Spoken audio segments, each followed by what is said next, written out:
Hello, everyone. Thank you for joining us today in our engineering and the liberal arts panel. We are really excited to talk about Swarthmore, to talk about engineering at Swarthmore and about the liberal arts. If you have any questions for our panelists, please feel free to type them into the Q&A box, and we will try to get to as many questions as we can. And we also have some pre-prepared questions to get us started. So I'm going to ask our panelists to introduce themselves first. So Matt, do you want to get started? Sure. Thanks, Lisa. Hi, everybody. I'm Matt Zucker. I am the chair of the engineering department, and I guess I've been at Swarthmore for about 10 years now. And I got to Swarthmore through a fairly circuitous route. I myself went to a liberal arts college when I was an undergraduate, and I majored back then in cognitive science and ended up getting really interested in robotics and got my PhD in robotics at Carnegie Mellon after working for a few years in industry, and ended up where I'm at now. And I'm really excited to teach engineering in a liberal arts context, and I'll be talking more about that soon. Thanks, Matt. Emma, do you want to go next? Yes. Hi, everyone. My name is Emma, and I'm a senior double majoring in engineering and French. And I'm specifically interested in biomedical engineering, and I've had some research experience with that as well, if anyone has questions about that. Thank you, Emma. Dawson, would you like to go next? Hey everyone, I'm Dawson. I'm a senior at Swarthmore College. I'm majoring in peace and conflict studies with a minor in engineering. I'm from New Jersey originally, so not too far from Swarthmore, and I've really loved our program here. Thank you, Dawson. And Rekha, do you want to finish us up? Hi, I'm Rekha. I'm an engineering major and a senior. She, her pronouns. I'm also kind of a biomed person, specifically neural engineering, if anyone has any questions about the specific subfield of neural engineering. And yeah, I've also had a great time with the liberal arts at Swarthmore. I forgot to say my minors. I'm a cog sci minor and a computer science minor. So. Thank you. So Matt, do you want to get us started with explaining kind of the philosophy that Swarthmore has around engineering and what it means to be an engineering major here at SWAT? Yeah, I'd be happy to. So we run a general engineering major, which means that when you come to Swarthmore and you become an engineer, you're not majoring in electrical engineering or mechanical engineering, you're majoring in engineering. And the way that that works in practice is that we have core courses that span all of the major subfields of engineering that we cover. That's generally, we think about computer, electrical, mechanical, and then civil/environmental. But as Emma and Rekha mentioned, we do have an increasing cross-cutting focus on biomedical engineering among our faculty as well. And so we aim to expose students to a little bit of everything within the subfields that we do cover. And then students get a chance to tunnel down and specialize a little bit during their elective classes, which happens sort of mostly starting second half of sophomore year through end of senior year. And then we have a capstone senior design project, which is an open-ended project where students really get to pick a topic that interests them and build a system or design an experiment or design a process and follow that through under the individual guidance of a professor. So they're working either solo or with a partner, and they're going to be meeting in the spring with their faculty advisor to sort of follow through on that project. And that ends up being a really formative experience for lots of our majors. In terms of our goals, we want our graduates to be general problem solvers who are really comfortable tackling new tasks in unfamiliar domains. And that's kind of why we have students taking classes across the engineering curriculum while they're at Swarthmore. All of our classes that count for the major have labs, which means that you're going to be doing hands-on applied work in some form in every engineering class. And during those labs, you're going to be working with partners or small groups. And so we during the labs try to emphasize teamwork, try to emphasize written communication, so that you're able to work well with a large range of people, you're able to communicate effectively about technical topics.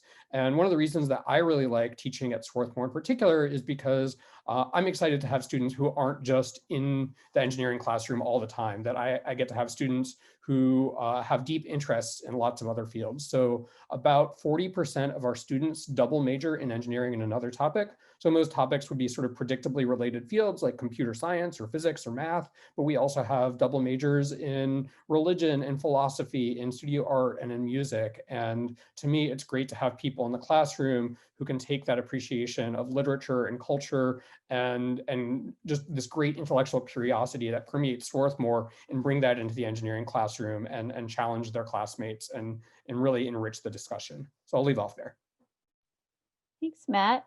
So for our next question, I want our students to kind of explain to everyone how you got to the majors that you got to. Like, what was your path from first year on to where you are now, and why you chose to do the double majors, the minors, whichever combination.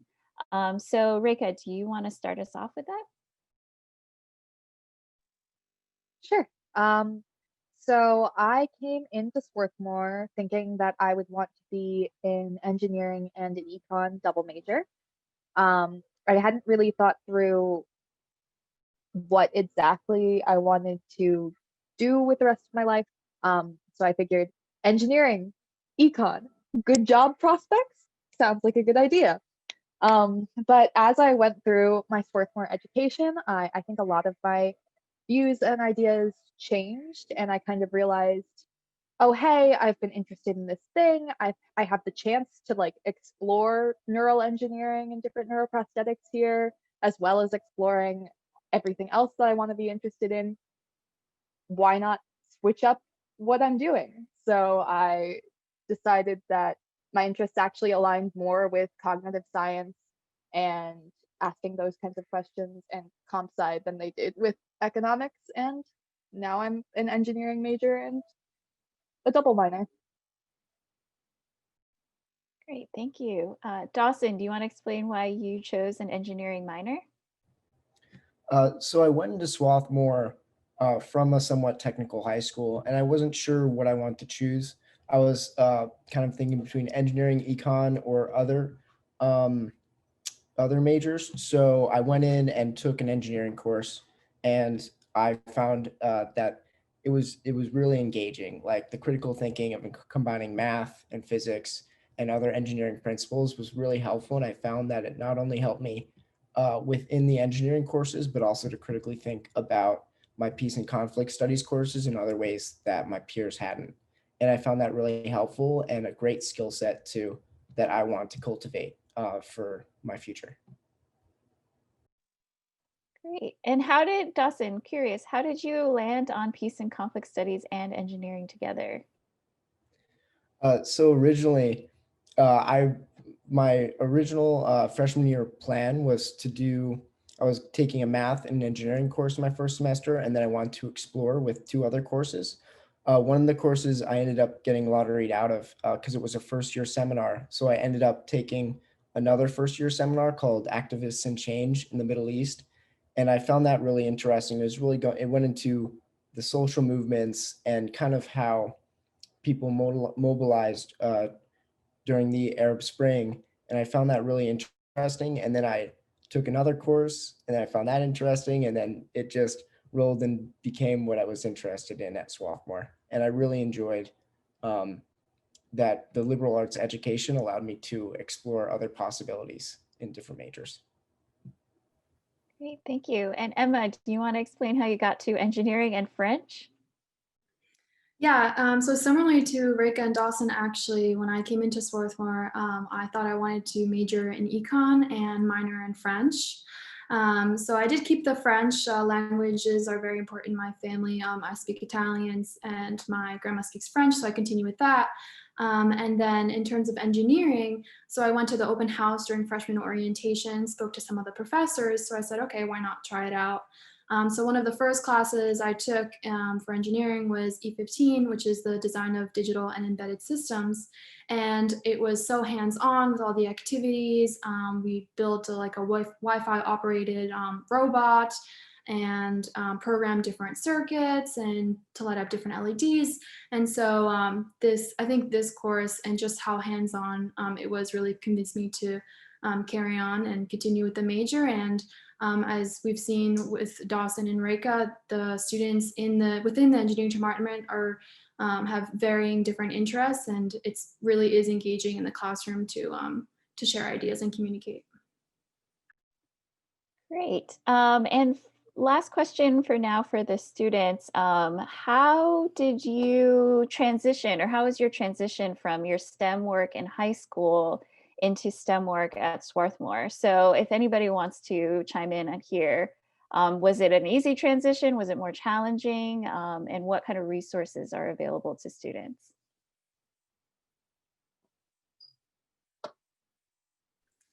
I can attempt that first answer. So I felt pretty prepared for STEM classes at Swarthmore.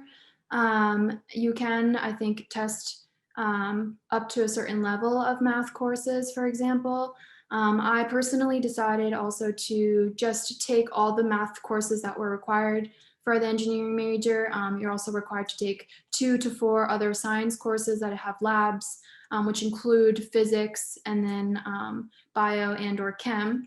So I think that even though you may not have taken all those same courses in high school, taking these required courses at Swarthmore definitely do help you prepare for the major, and also just with all the classes that you're taking in engineering, I definitely think it helped me. One of the biggest factors I found to help me at Swarthmore was the community of students within the engineering department. It's a very close-knit community, and you can almost recognize a fellow engineer on the spot. So that's really helpful when you're going through the classes. You have common faces, and you can go up to them and like work through problem sets and help each other learn. And that's something that's been really helpful at Swarthmore. Yeah, to add on to that, yeah, I completely agree with Dawson. And like, I think that that's something good to be said about SWAT as a whole. There isn't a lot of competition between the students. We're all kind of focused on getting through everything together and helping each other out. So if you go up to any of your classmates and you're like, hey, what just happened in lecture? Or I didn't understand this, or do you want to work on homework together? Most of the time, your classmates are fully willing to support you and help you out with that. I'll say also if you have academic accommodations, the accommodations here are pretty good. Like I've had a good time getting my accommodations met, and talking to the disabilities people if that is a concern for everybody or anybody. So. Yeah, adding on a quick note to what Dawson and Reka said, in addition to problem sessions that some of the math and other science courses have, each engineering core course, as I believe going up until junior year, all have problem sessions as well. So that's when you, all the students taking the course can meet together, do the problem sets together. And there's also, we call them wizards, but they're essentially like TAs who help out as well. And it's also nice to have that kind of relationship with an upperclassman and ask them questions, about not just the class or the homework, but any suggestions for, the future or your career or any other engineering classes that you may want to take in the future. Yeah, actually, Dawson and I are both wizards for the same class. So please, if you do come to Swarthmore, take advantage of the problem sessions and the wizard sessions. They're a very good place to get to know your peers, to get to know upperclassmen, and to get help on the problem sets. Genuinely a great resource to get everything done in a timely manner that doesn't frustrate you. Awesome, thank you. And Matt, I was hoping you could talk a little bit about how the faculty might help students with this transition, and maybe a little bit more about the academic advising side. Yeah, I'd be happy to. So we First of all, we're really excited to make sure that every student who is interested in engineering has the opportunity to succeed with engineering. At Swarthmore, you are admitted to Swarthmore College. You are not admitted to a particular major.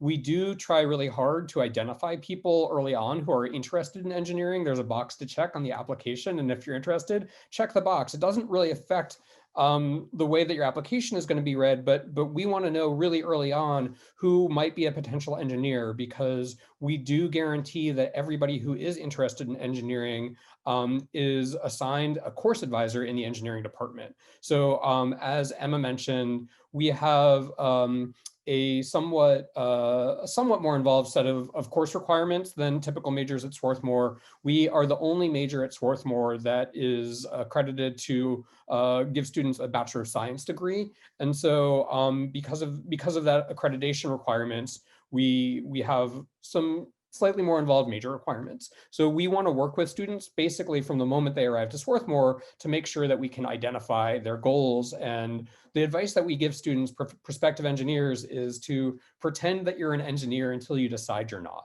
Basically, the idea is it's much easier to switch out of the engineering major in your freshman or sophomore year than it is to switch into it in your sophomore or junior year. And so we also, I mentioned already double majoring. Engineers can double major, engineers can be student athletes, engineers can study abroad, engineers can do anything, engineers can take advantage of the honors program, engineers can do anything that any Swarthmore student can do. What's really important is that the sooner that you know about those goals and you communicate them to your engineering advisor, the better we'll be able to support you in doing so. I like to think that there are lots of sources of mentoring within the engineering department, not just academic advising. There's also the wizards who do moonlight as academic advisors, and sort of we have another program at Swarthmore, the SAM program, Student Academic Mentors program. We often have engineers who are SAMs, but the wizards kind of moonlight in that capacity at times as well. There's just a lot of ways to get support within the major, and we have an excellent staff member, Ann Ruther, who is our academic support coordinator. And she knows, basically all the faculty know all the students in the program because it's a pretty small program. But if I ever have a question about a particular student, I can ask Ann, and she knows that student's story. And I'm always really impressed about the way that we're able to track students and support them through the program. So yeah, if you have particular concerns about your academic preparation, that's something that we will definitely be able to advise you about in your first year at Swarthmore. But basically, the short answer is that if you get into Swarthmore College and you're interested in engineering, we want you to be able to succeed in engineering. Great. So this is a general question for everyone, but can you explain or describe what engineering courses are like at Swarthmore? Like how many hours maybe do you spend in lab work, or what are the classes like in the classroom? So if you could describe that a little bit.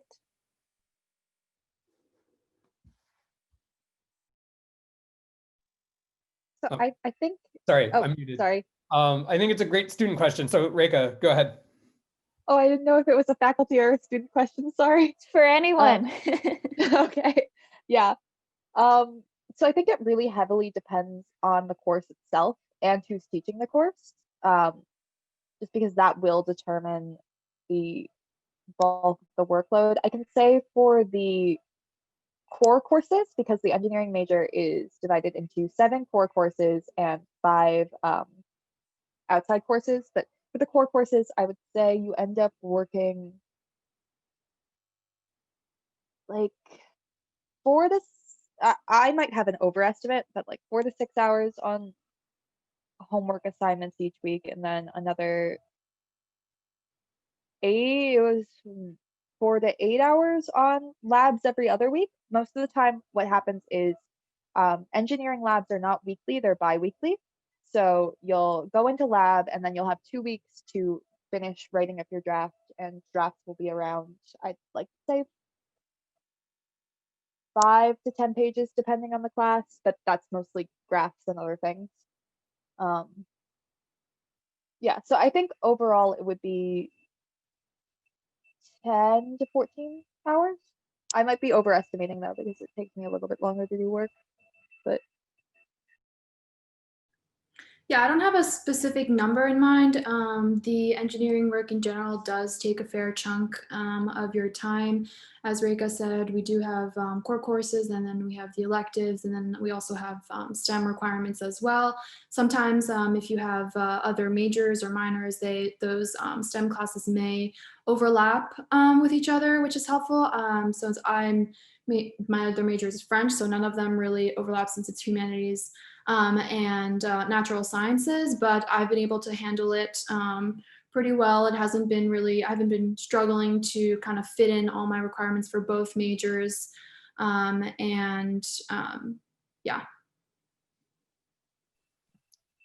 And I would I will just say, like, sorry, go ahead. sorry, homeworks take significantly less time if you go to the wizard sessions, I will say, or at least that's what I've found, because then you're working on a big group, everyone could get their answers together. So it really does depend on how you do the homeworks.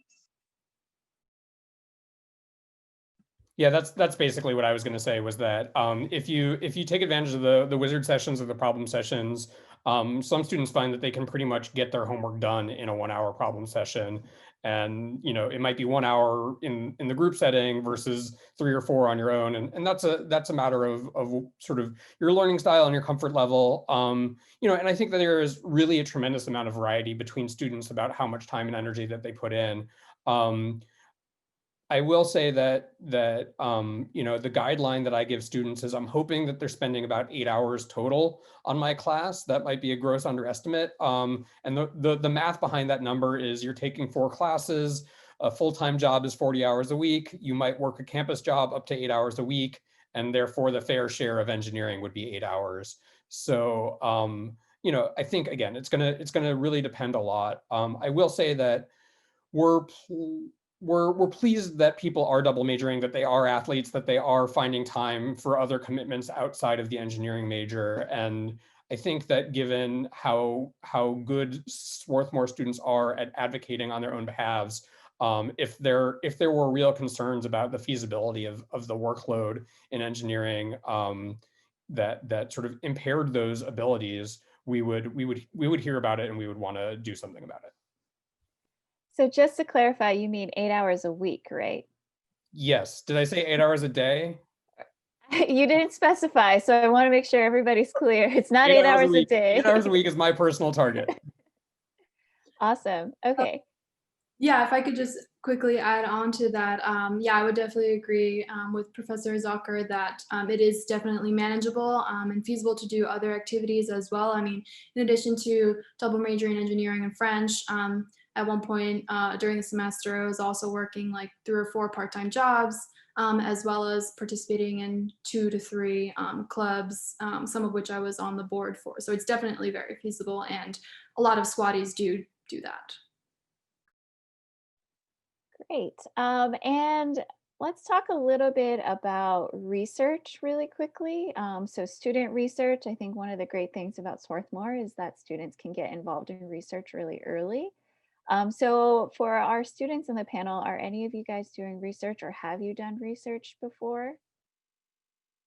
And do you want to talk about it? Rika, do you want to talk about your research? Yeah, so I have both done research with a Swarthmore professor and outside of Swarthmore.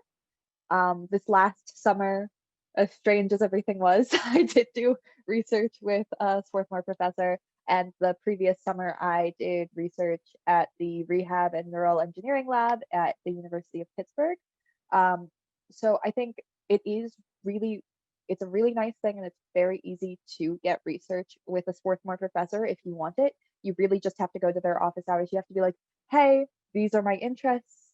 Do we line up in research? Can I work with you? And most of the time they're going to say, sure, let's figure out a research plan.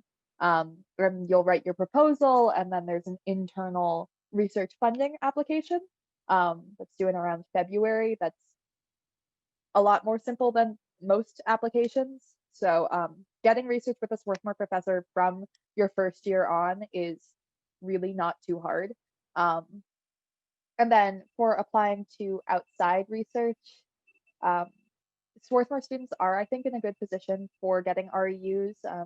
like a decent number of people and at a decent number of schools know about us.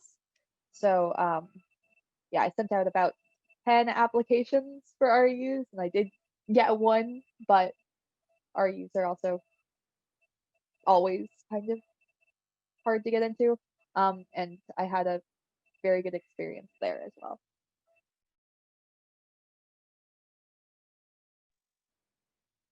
Matt, do you want to talk a little bit about bringing students into your research, or for faculty members, what it's like on their side? Sure, I'd be happy to. With student research, we often have 10 to 20 students a summer doing research in the engineering department with a Swarthmore faculty member. There is a little bit of research that happens during the semester, and it can happen under various categories. It can happen as paid work. It can also happen as what we call at Swarthmore a directed reading, but it basically amounts to an independent study class or an independent study credit. But again, the majority in engineering happens during the summers. Those are paid positions. So students who do research over the summer get what I think right now is currently a $4,800 stipend. And they pay for their own housing through that stipend, but there's always plenty to take home after the housing fees for the summer. So we often have maybe a couple more students looking for research spots in a summer than we have research spots. So it's a tiny bit competitive. And it's definitely not the case that we have every student in the major doing research every summer. But I will say that if you're interested in doing research during one of the 3 summers that you're at Swarthmore, we can definitely support you to make that happen. I'm not familiar of any situation where a student struck out essentially 3 times in a row. And so so to Rekha's advice, I would just say, if for whatever reason it doesn't work out your first summer, and that first summer is the most likely summer for it to not work out because faculty are more interested in students once they've had a little bit more engineering courses under their belt, then please come back at us the second summer and apply again.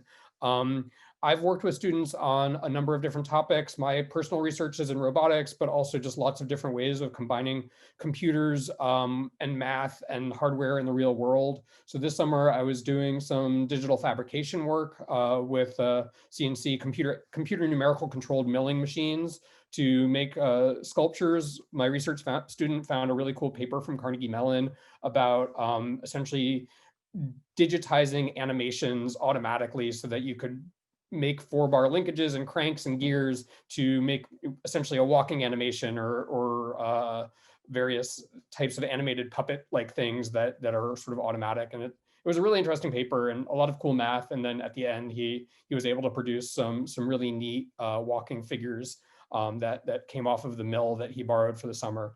And so so there's a lot of room for creativity. Sometimes the research ideas come from the faculty member, sometimes they come from the student. And we view this as a necessary part of what we do because if students are interested in grad school, you don't have to go to grad school after you get your Swarthmore engineering degree. A lot of students, not a lot, some students take the professional engineering certification exam, the fundamentals of engineering, and then you can go be a professional engineer immediately upon graduating with your Bachelor of Science in Engineering. But if you are interested in grad school, and some of our students are, that research is a really good way to learn more about what research is like, and it's a really good way to get some professional training to prepare you for grad school, and to, in some cases, students can get publications out of it, which are really useful for your grad school application process. So those are all the reasons that we're glad to support student research. As one more side note, even if you're not affiliated with the department, you can also ask the professor in a different department to do research with them if you have the prerequisites. So in my sophomore year, I actually approached a math professor who does modeling research. And I said, hey, would it be possible for me to work with you? I have XYZ credits done. And he said, sure. And I went through the application process and got funding for that, but ended up going to a different research project. So it's perfectly possible to do work outside of the department as well. Great. And Dawson, I was wondering if you could talk a little bit about maybe some peace and conflict work that you've done and how your engineering coursework maybe helped you a little bit or fit into some of the classes or projects that you've done outside of engineering and related to your major? So one peace and conflict studies course I took was with a visiting professor from Ireland, Professor Crossan, and it was in social entrepreneurship. So in that course, basically the idea of the course was to create a social entrepreneur, a company for social good. So you'd basically be creating a nonprofit, but it would have some sort of revenue stream, and the idea was to create that. So I worked on a project which is basically some sort of educational platform, and it was really helpful to have my engineering background because we would have to delve into the users and how they would use the platform as well as designing platform. And it was really helpful to have the critical thinking aspect of engineering to go alongside my partner in the project who was a biology major. Thank you.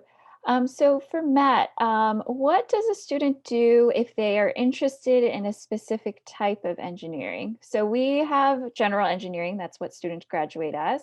But what if they're interested in like aerospace or mechanical or civil or something along those lines?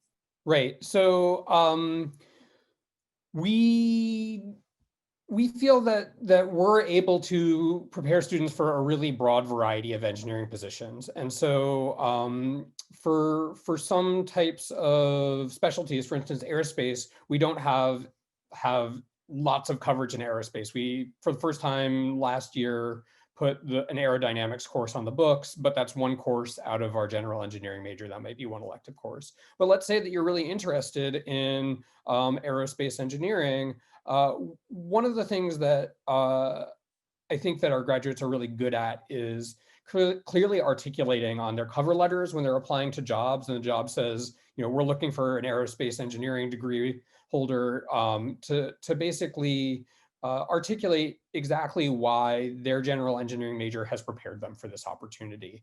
And they've got the communication skills, they've got the general problem solving skills, and so that is often more successful than students might at first think. So we definitely have sent students, despite not having the aerospace program, to Boeing, to Lockheed Martin, to Garmin, working on various airplane systems. So so a lot of it is just being able to articulate the strengths of their own liberal arts engineering education.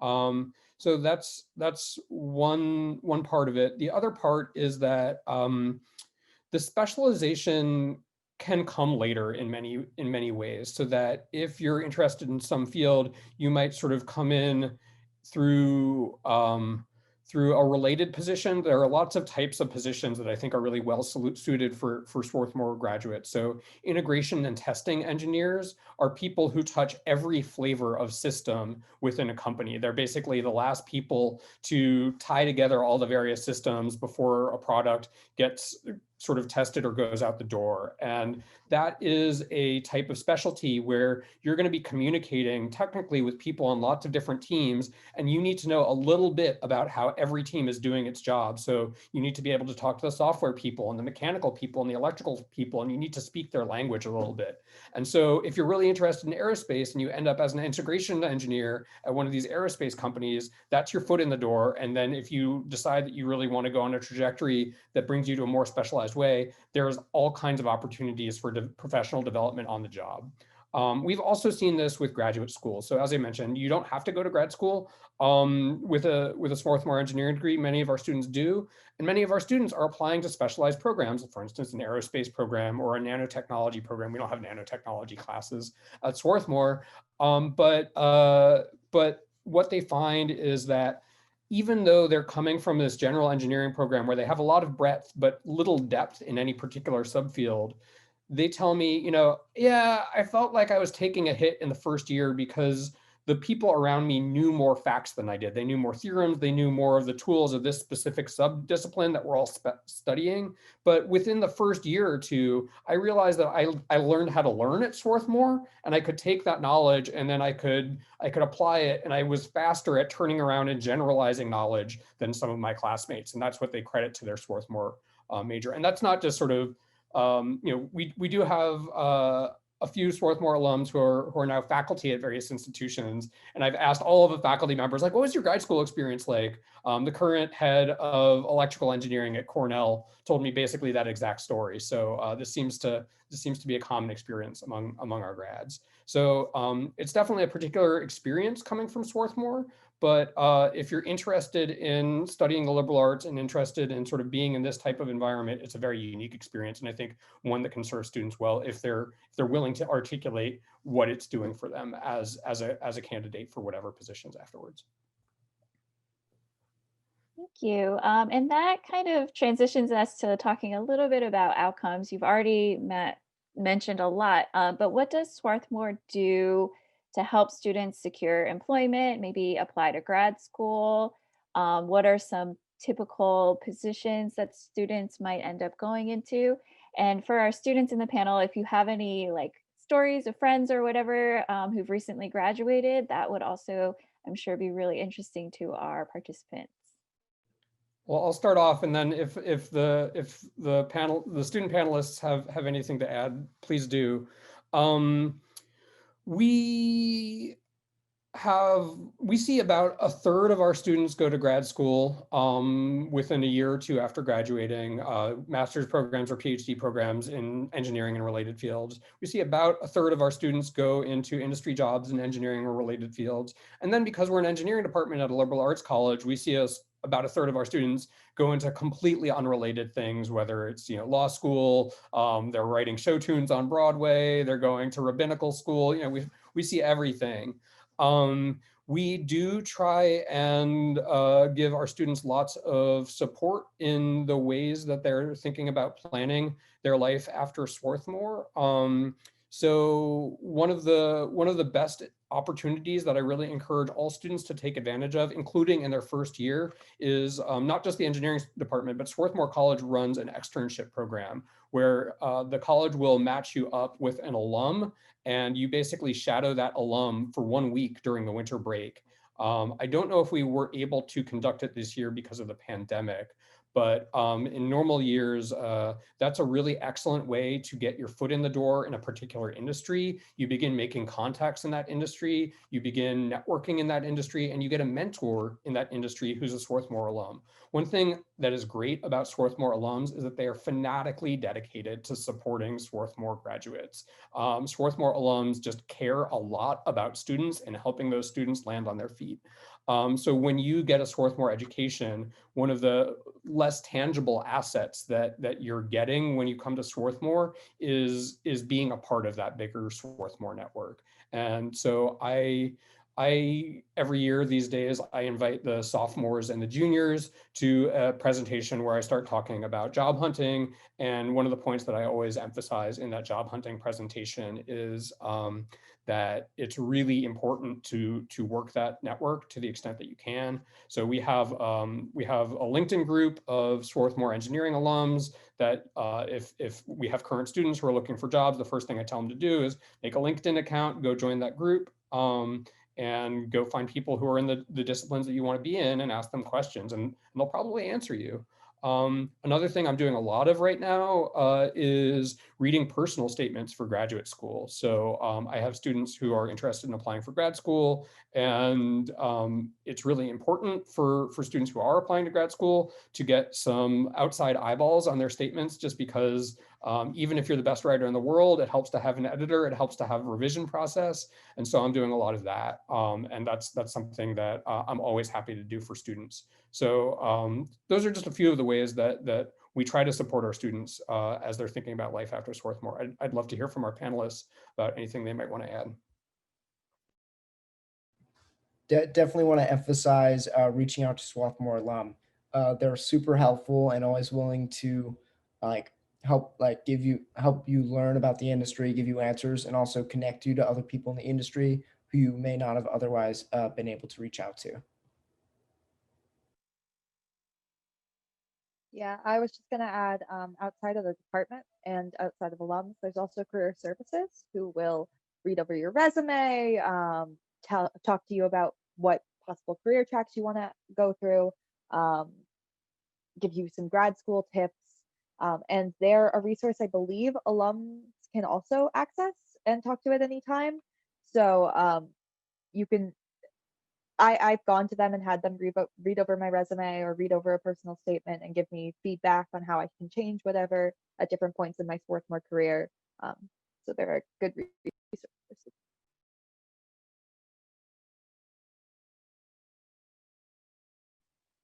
Okay, awesome. Thank you. And this is going to be a question that's a little bit more specific to the times that we are in now.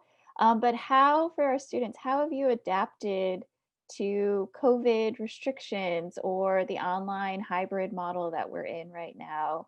And how has Swarthmore really responded for you in the time of COVID?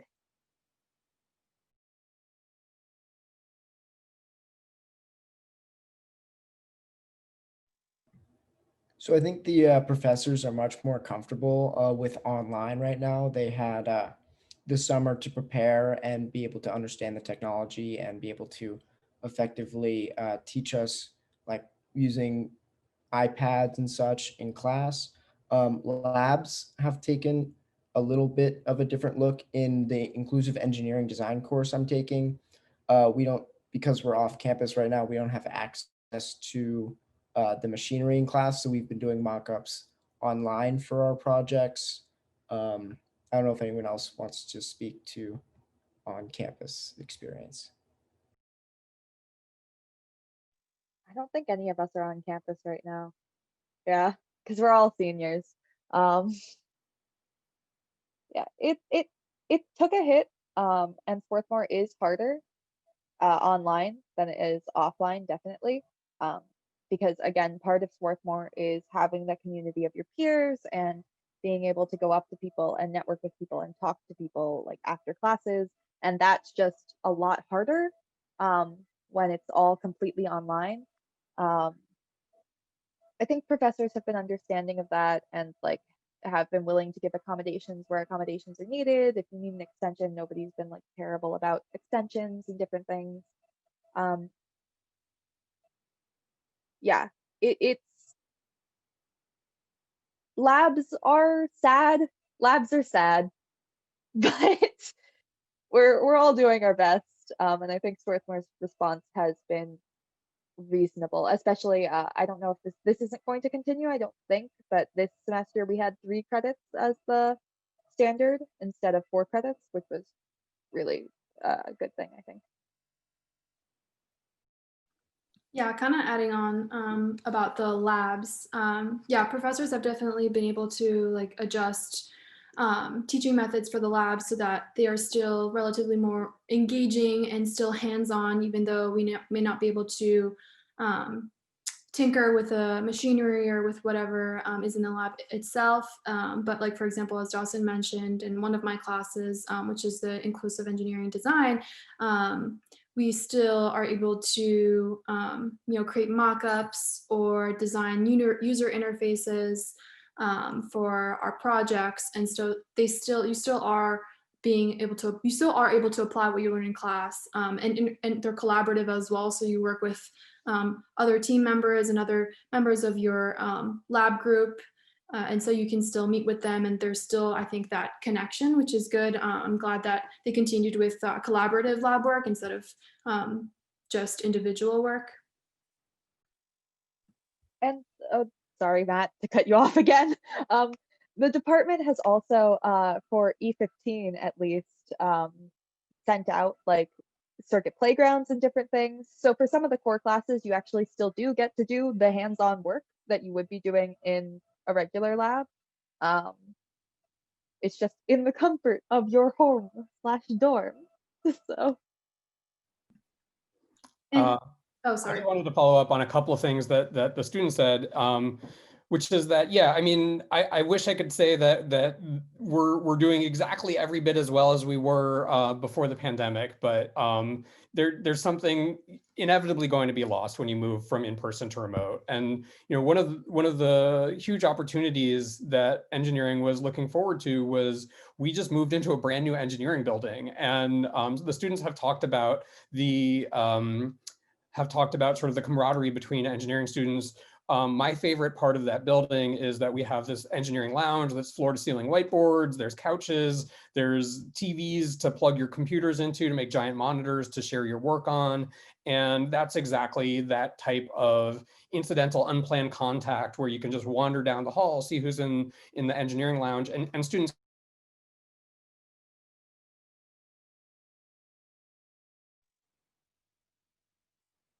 Oh, Matt, did you freeze? Uh-oh.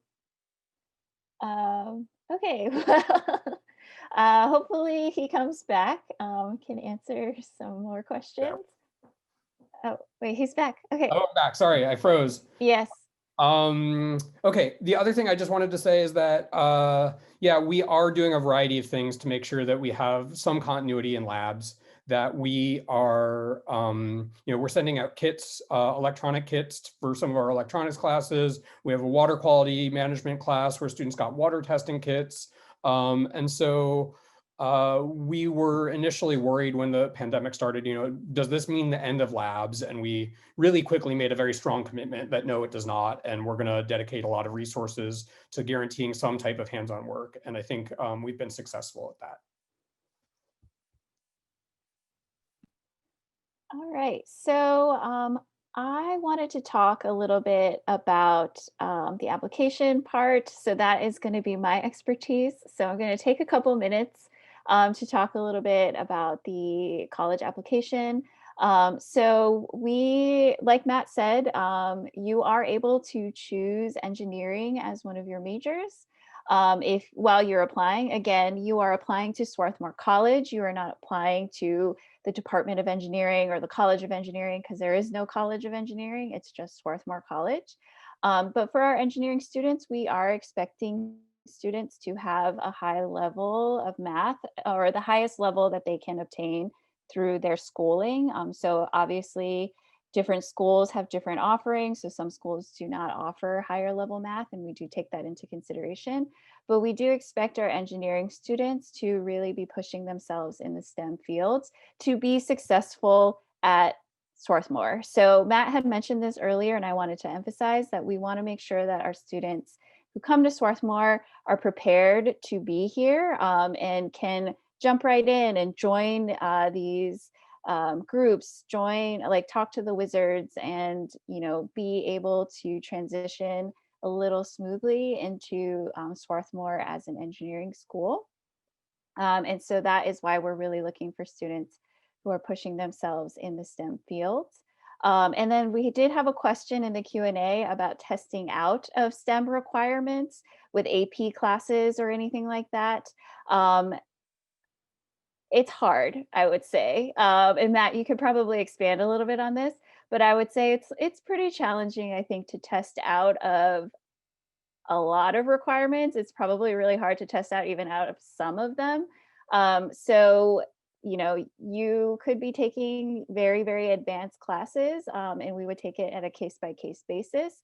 But I think all students should expect to be taking the core requirements for an engineering major when they arrive at Swarthmore. Matt, do you want to talk a little bit about that briefly? Yeah, so the most common ways that students can apply AP or IB credit would be through math and physics. Those would be the tests that most frequently get students a credit or 2 credits. So the courses at Swarthmore that you would test out of would be like your intro calc class, or the intro physics 3 or physics 4 classes, which correspond to mechanics or E&M. But I want to make it incredibly clear that we do not expect this, that there is no requirement that you come in with APs, that you can come in, you can take the first level calculus course, you can take the first level physics course, and you can still be an engineering major. So it may be possible, it is certainly not expected. All right, so we just have 10 more minutes in this panel. So I wanted to leave it open for our panelists to maybe talk about any final advice, maybe some thoughts about Swarthmore, about engineering, maybe advice on the application, or some students are in their senior year of high school right now, and so they're going through what you guys have gone through. So any thoughts for our attendees at this moment? I just want to briefly say the maximum you can pass out of for STEM requirements is 4 credits, because that's what I did. You can, if you take AP Calc BC, if your school offers it, and you do Physics C, both exams, that adds up to 4 of your general STEM requirements out of the way. But it isn't required. I just wanted to make it clear, like, yeah, that is the path of if you wanted to do that. Thank you. So any last thoughts? Emma, do you want to talk? Yeah, kind of on a different note, I would definitely recommend to try to pursue your like engineering interests or math or STEM or whatever outside of the classroom, both right now and also when you do get to college at Swarthmore. And so that would maybe like just working on your own projects on the sides as a hobby, or we have the makerspace at Swarthmore as well, in addition to the machine shop, which is specific to engineering as well. So I personally took advantage of that, and you can go there, build it. It's all free. You just have to get certified for safety reasons, and you can build things there, tinker. And then as we touched upon before, also with research, reach out to a professor, see what they're researching, and if they line up with your interests. And if you want to pursue also any research or internships outside of Swarthmore, also to do that as well in your free time if you can. On the free time bit, I'd also like to say, if your outside interests are not necessarily focused in STEM, that's also great. That's fine. That's part of being a liberal arts student. So like my outside interests are like learning other languages and random leftist philosophy videos. So like you can pursue those hobbies as well, and you're still just as much a STEM engineer. I guess I would say that, you know, the longer I'm at Swarthmore, the more I realize that there really is no sort of canonical set of knowledge. And if you know this set of knowledge, and if you have this set of practices, you are an engineer.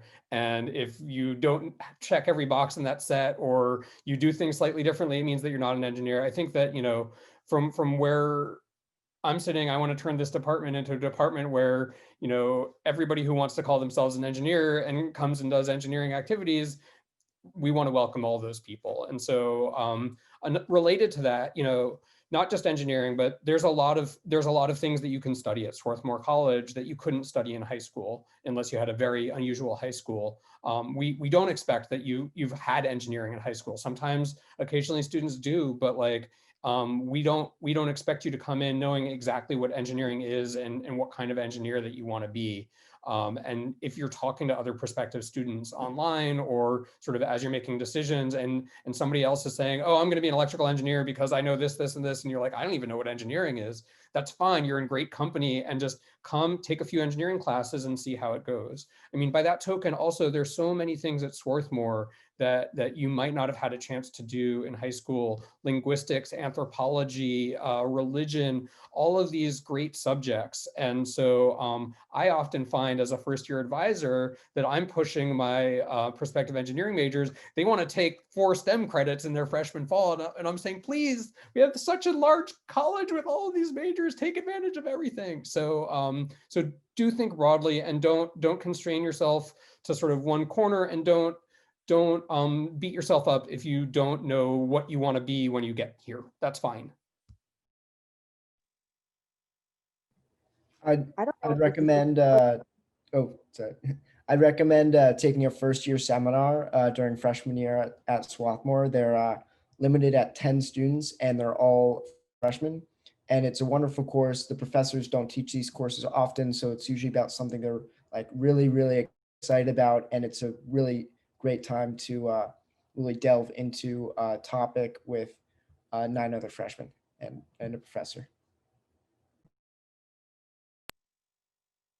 this is maybe dangerous information to say, but also if you find that you're focusing on your STEM courses and you really want to branch out, but maybe like, at least for me a little bit, sometimes humanities courses were intimidating and that kind of work wasn't really something that I felt comfortable doing.